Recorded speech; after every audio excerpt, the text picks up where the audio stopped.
नमस्कार, मैं हूं डॉक्टर सुषमा चौगले मांडेकर और आप देख रहे हैं गंगा एजुकेशन हिंदी। मेरे YouTube चैनल में आप सबका सहर्ष स्वागत है। पिछले 2 वीडियो में हमने गुरु नानक द्वारा रचित गुरुबाणी यह पदावली देखी है। इस वीडियो में हम इसके अंत में दिए गए स्वाध्याय एवं कृति पत्रिका के अनुसार कुछ और सवाल देखने वाले हैं जिनका आपको परीक्षा में उपयोग होने वाला है। तो वीडियो शुरू करने से पहले मैं आपको फिर से एक बार याद दिलाना चाहूंगी कि नीचे जो रेड बटन दिया गया है सब्सक्राइब वाला, उसे दबाइए और उसके सामने बेल आइकॉन है उसे भी दबाइए, ताकि जैसे ही मैं अगला वीडियो अपलोड करूं आपको उसकी जानकारी सबसे पहले मिल जाए। तो उसको दबाना मत भूलिए। आइए बढ़ते हैं हम स्वाध्याय की तरफ। यह है गुरुबाणी के अंत में दिया हुआ स्वाध्याय। यहाँ पे आकलन पर पहला प्रश्न हमें दिखाई देता है। संजाल पूर्ण कीजिए। पहला संजाल है, नाम स्तुति के लिए यह आवश्यक है। क्या आवश्यक है? देखिए, मोह जलाओ, बुद्धि की कलम बनाओ, चित्त और मन के श्रेष्ठ कागज बनाओ, और अंतिम है, गुरु के मार्गदर्शन में मन को लेखक बनाओ। अगला सवाल है, कृति पूर्ण कीजिए। पहली कृति है, आकाश के दीप। आकाश के दीप कौन है? रवि यानी सूर्य, और दूसरा है चंद्रमा यानी चंद्र। आगे बढ़ते हैं। यहाँ पर शब्द संपदा पर प्रश्न दिखाई दे रहे हैं। लिखिए प्रत्यय युक्त शब्द। पहला है दान। दान के साथ प्रत्यय लगेगा शील, तो दानशील या दानवीर भी कह सकते हैं हम यहाँ पे। दया, दयावान या दयालु। गुण, गुणवान या गुणी, और अंतर, इसके लिए आंतरिक, यह प्रत्यय युक्त शब्द बनता है। इसके बाद यहाँ पर अभिव्यक्ति पर प्रश्न दिया गया है। अभिव्यक्ति पर प्रश्न, गुरु बिन ज्ञान न होई उक्ति पर अपने विचार लिखिए। अर्थात गुरु के बिना ज्ञान प्राप्त करना असंभव मात्र है। गुरु ही हमें ज्ञान देते हैं, गुरु ही हमें राह दिखाते हैं, गुरु ही हमें ज्ञान प्राप्ति के मार्ग में आने वाले संकटों से अवगत कराते हैं। आदि अनेक विचार आप इस पर लिख सकते हो। इसके लिए आप पहले वीडियो को ज़रूर देखिए। उसकी सहायता से आप इस पर अपनी सोच विकसित कर सकते हो और आपके शब्दों में गुरु बिन ज्ञान न होई इस उक्ति का अर्थ लिख सकते हो। अगला है ईश्वर भक्ति में नामस्मरण का महत्व, इस विषय पर अपना मंतव्य लिखिए। यहाँ पर ईश्वर भक्ति किस तरह से करनी आवश्यक है। ईश्वर भक्ति के लिए कर्मकांड की ज़रूरत नहीं है, ईश्वर भक्ति के लिए वृत्त वैकल्य की ज़रूरत नहीं है, और ईश्वर भक्ति के लिए कहीं ईश्वर को ढूंढने के लिए जाने की ज़रूरत नहीं है, बल्कि नामस्मरण में ही इतने तल्लीन हो जाओ कि उस नाम के द्वारा ईश्वर आपके हृदय में बसे। इसलिए एक रूप ईश्वर के साथ अगर आपको होना है तो नामस्मरण की महिमा अनंत है, जिसका बखान यहाँ पे गुरु नानक जी अपने पदों में करते हैं। तो आप पहले वीडियो की सहायता से यहाँ पर ईश्वर भक्ति में नामस्मरण की महिमा या ईश्वर भक्ति में नामस्मरण का महत्व, इस विषय पर अपने विचार व्यक्त कर सकते हो। ठीक है, आगे बढ़ते हैं। रसास्वादन। गुरु निष्ठा और भक्ति भाव से ही मानव श्रेष्ठ बनता है। इस कथन के आधार पर कविता का रसास्वादन कीजिए, ऐसे सवाल दिया गया है। रसास्वादन तो आपको करना ही है, लेकिन साथ में ध्यान में यह रखना है कि गुरु निष्ठा और भक्ति भाव से ही मानव श्रेष्ठ बन सकता है। तो इस धारणा को लेते हुए आपने कविता का रसास्वादन करना है। इस पद में, गुरु नानक जी के पद में आपको दिखाई देगा कि गुरु की महिमा का उन्होंने बखान किया है। गुरु सर्वश्रेष्ठ है।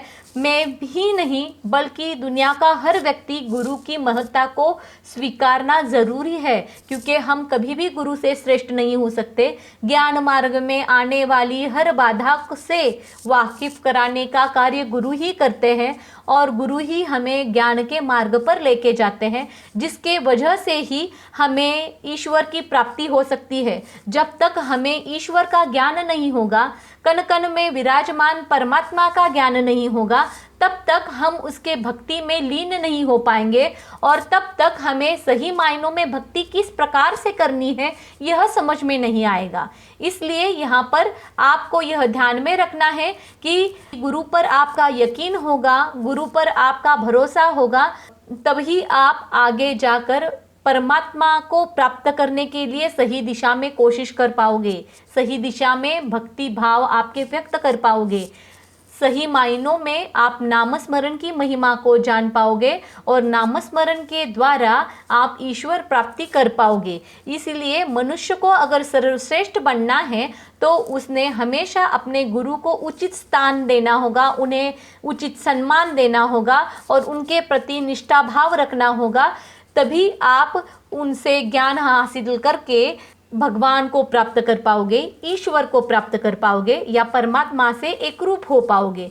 ठीक है, तो इस प्रकार से आप इस कविता के माध्यम से गुरु निष्ठा और भक्ति भाव से ही मनुष्य श्रेष्ठ बन सकता है, इस कथन पर अपना विचार व्यक्त कर पाओगे। ठीक है, सही तरीके से आप पहले 2 वीडियोस देखोगे तो यहाँ पे आपको उसके बारे में और ज़्यादा अधिक चर्चा मिलेगी, जिससे आपको इस रसास्वादन में सहायता होगी। ठीक है, आगे बढ़ते हैं। साहित्य संबंधी प्रश्न। साहित्य संबंधी सामान्य ज्ञान।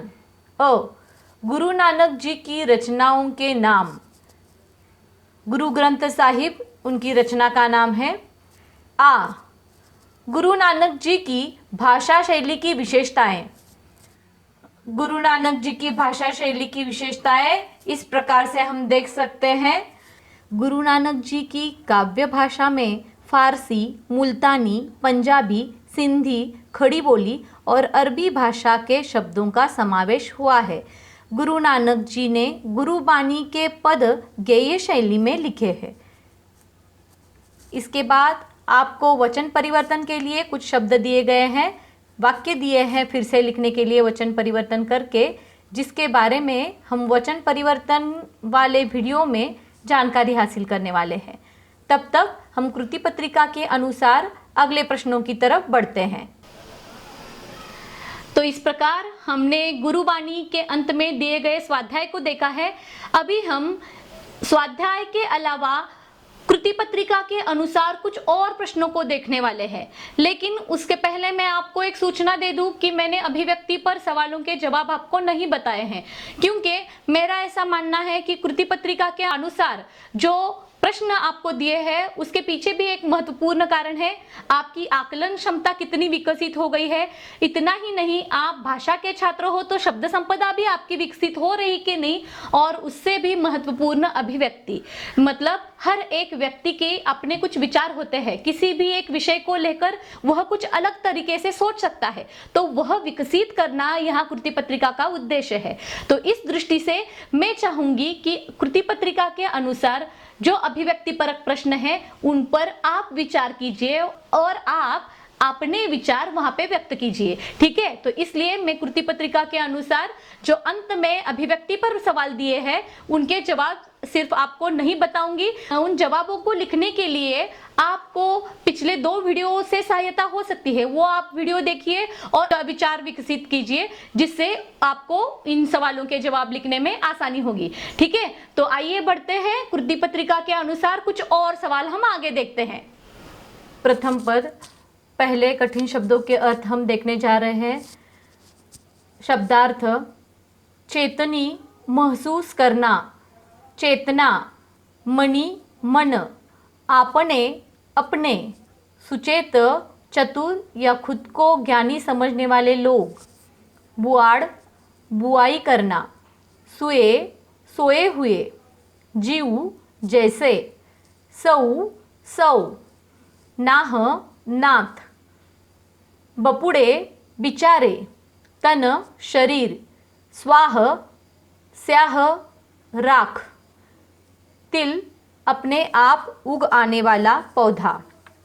आकलन पर कुछ प्रश्न इस प्रकार है। कृति पूर्ण कीजिए। उसमें एक गुरु से बढ़ चढ़कर अपने को समझने वाले को गुरु नानक जी ने यह कहा है सुचेत। 2, अज्ञानी शिष्य की तुलना गुरु नानक जी ने इसके साथ की है, तिल के पौधे के साथ की है। संजाल पूर्ण कीजिए। संजाल देखिए, परमात्मा के साथ मिलन का अवसर ऐसे प्राप्त होगा। उसका जवाब इस प्रकार है, प्रकाश में अपनी जीवात्मा मिला देना, अपनी सूझबूझ मिला देना, अहंकार को दूर करना, मनुष्य के हृदय में प्रभु का नामस्मरण। अगला है शब्द संपदा पर आधारित कुछ प्रश्न। निम्नलिखित शब्दार्थ के लिए कविता में प्रयुक्त शब्द लिखिए। 1, ईश्वर, नाह। 2, बुआई करना, बुआड़। 3, चतुर, सुचेत। और 4, राख, स्याह। इस प्रकार कविता में शब्द प्रयोग किया गया है। अभिव्यक्ति पर प्रश्न, आपके जीवन पर गुरु का प्रभाव है, इसके कारण विवेचन कीजिए। यहाँ पर आप लोगों ने गुरु का प्रभाव आपके जीवन पर किस प्रकार से हो रहा है, यह सोच विचार करके उसके बारे में आपको लिखना है। हर एक का मत यहाँ पे अलग अलग होगा। दूसरा है, जीवन में गुरु का स्थान, इस विषय पर अपने विचार लिखिए। यहाँ पे हर कोई अपने जीवन में गुरु का स्थान किस तरह से है और किस तरह से होना चाहिए, इसके बारे में आप यहाँ पे लिख सकते हैं। दूसरे पद पर आधारित हम सवाल देखने जा रहे हैं। पहले शब्दार्थ हम देख रहे हैं। 1, जली, जलना, घसी, घिसकर, मसी, स्याही, सारू, उत्तम, चितू, चित्त, मन, कलम, लेखनी, लिखू, लिखना, बिचारी, पूछना, सालाह, सलाह, पारावार, आनंद। एक मुहावरा भी यहाँ पे आ रहा है, वह भी हम देख लेंगे। पारावार न रहना, आनंद की सीमा न रहना, यह इस मुहावरे का अर्थ है। दूसरे पद पर आकलन पर कुछ सवाल हम देखेंगे। पंक्तियां पूर्ण कीजिए। पहली पंक्ति है, जली मोह रिक्त स्थान है, मसी करी। आगे कोष्टक में घसी, मसी और गति, इन तीनों में से उचित शब्द चुनकर आपने यहाँ पे लिखना अपेक्षित है। जली मोह घसी मसी करी, यह उसका सही जवाब है। अगली पंक्ति है, लिखू नाम रिक्त स्थान लिखू। कोष्टक में सलाह, सालाह, साल, यह 3 शब्द दिए हैं। इनमें से उचित शब्द है सालाह। आपको फिर से यह वाक्य लिखना है रिक्त स्थान की पूर्ति करके, लिखू नाम सालाह लिखू। ठीक है, इस प्रकार से। शब्द संपदा पर कुछ सवाल। समानार्थी शब्द लिखिए। सारू, उत्तम, चितू, चित्त या मन, बिचारी, पूछना, पारावार, आनंद। अभिव्यक्ति पर प्रश्न, मनुष्य के जीवन में कर्म की श्रेष्ठता स्पष्ट कीजिए। अर्थात यहाँ पे आपको फिर से विचार करने की आवश्यकता है। अपने बारे में, खुद के बारे में सोचिए। अगर हमें कामयाब होना है तो किस प्रकार हमें कर्म करते जाना होगा, या हम जो कर्म कर रहे हैं उसका आपके जीवन पर क्या असर होने वाला है, इन सारे बातों का विचार करके यहाँ पे आपने जवाब लिखना अपेक्षित है। तो अपने आप यहाँ पे मनुष्य के जीवन में कर्म की श्रेष्ठता आपको स्पष्ट हो जाएगी। अगले पद की ओर हम चलते हैं। शब्दार्थ पहले देख लेंगे। अहिनिसी, दिन रात, हरि, भगवान, सारी, स्मरण करना, खिनु, लोग, बिरले, अलग, जिन, जो, पलू, पल या क्षण, नामू, नाम, हिंसा, अहंकार या द्वेष, गतु, अहंकार। आकलन पर सवाल। कृति पूर्ण कीजिए। कवि अपने मन को दिन रात यह करने के लिए कहते हैं। एक है ईश्वर का नामस्मरण न भूलते हुए करने के लिए कहते हैं, और दूसरा मन से अहंकार को निकालने के लिए कहते हैं। ठीक है, अगला है जहाँ अहंकार होता है वहाँ यह नहीं रहते। कौन नहीं रहते? ईश्वर या परमात्मा नहीं रहते। अगला शब्द संपदा पर प्रश्न हम देखेंगे। उचित मिलान कीजिए। यहाँ पे मैंने 1 2 3 4 ऐसे मैंने 4 शब्द दिए हैं और ठीक उसके सामने अ आ इ ई ऐसे 4 शब्द दिए, इनका आपको उचित मिलान करना है। पहला शब्द है अहिनिसी, इसके लिए उचित पर्याय है ई हरि गुण। आप पद देखेंगे तो अपने आप आपके ध्यान में आ जाएगा। ठीक है, दूसरा है नाम न बिसरे, उसके लिए उचित पर्याय है अ बिरले। तीसरा है सूरती सूरती, उसके लिए उचित पर्याय है दीर्घ ई संजोगु। अगला है हिंसा हौमे, हिंसा हौमे के लिए उचित पर्याय है आ गतु गए। इस प्रकार से आपने उचित मिलान करना है। यहाँ पे अभिव्यक्ति पर प्रश्न। एक, निम्नलिखित पद का भावार्थ लिखिए। यहाँ पे जो आपको पद क्रमांक 3 दिया गया है, इसका भावार्थ आपने लिखना है। आपने पहले वीडियो को अगर देख लिया तो उसमें आपको इसका भावार्थ ज्ञात हो जाएगा। अगला है नामस्मरण का महत्व गुरु नानक जी ने किन शब्दों में बताया है। यहाँ पे आप इस सवाल को इस प्रकार से भी ले सकते हैं, नामस्मरण का महत्व, इस विषय पर आप अपने विचार व्यक्त कीजिए। इस तरह से भी यह सवाल पूछा जा सकता है। तो इसका जवाब आपने लिखना है कि किस तरह से प्रभु के नाम स्मरण में हमें तल्लीन होना है, एकरूप होना है, तभी हमें परमात्मा का साक्षात्कार हो पाएगा। आदि अनेक बातें हैं जो आपको पहले वीडियो में मिल जाएगी। ठीक है, तो हम आगे बढ़ते हैं पद क्रमांक 4 की ओर। यहाँ पे पहले हम शब्दार्थ देख लेंगे। शब्दार्थ देखिए, गति अवस्था, मिति शक्ति, जाने जानना, आँखी आँखों से, बखाने वर्तन करना, आपे स्वयं, गुप्ता गुप्त होना या अप्रकट होना, प्रगटु प्रकट होना, भाने अच्छा लगना, साधक भक्त, सिद्ध सिद्धि प्राप्त करने वाला, चेले चेला या शिष्य, खोजत खोजना, फिरही घूमते हैं, समही समान, वधु नामस्मरण करना, पाई पाना, इह यह, कऊ करना, कुर्वाने करवा देना, सोभी वही, होई होना, जुग युग, वर्ते विद्यमान आदि। आकलन पर प्रश्न हम देख लेते हैं। अ कृति पूर्ण कीजिए। 1, परमात्मा आपे, परमात्मा आपे मतलब अपने आप गुप्त हो जाते हैं, और दूसरा होगा प्रकट होते हैं। दूसरा है तू ही जाने तेरी, इसका जवाब इस प्रकार है। 1, गति यानी अवस्था, और 2, मिति यानी शक्ति। मतलब तू ही जाने तेरी ईश्वर, तू ही जाने तेरी अवस्था, और तू ही जाने तेरी शक्ति, इस प्रकार से है। अगला है संजाल पूर्ण कीजिए। संजाल हम देखते हैं। प्रभु के भिन्न गुणों का बखान इस प्रकार है। इसमें पहला हम देखेंगे प्रभु का लुप्त होना, प्रभु का रंग बदलना, प्रभु का प्रकट होना, और भक्तों का आपके खोज में फिरना।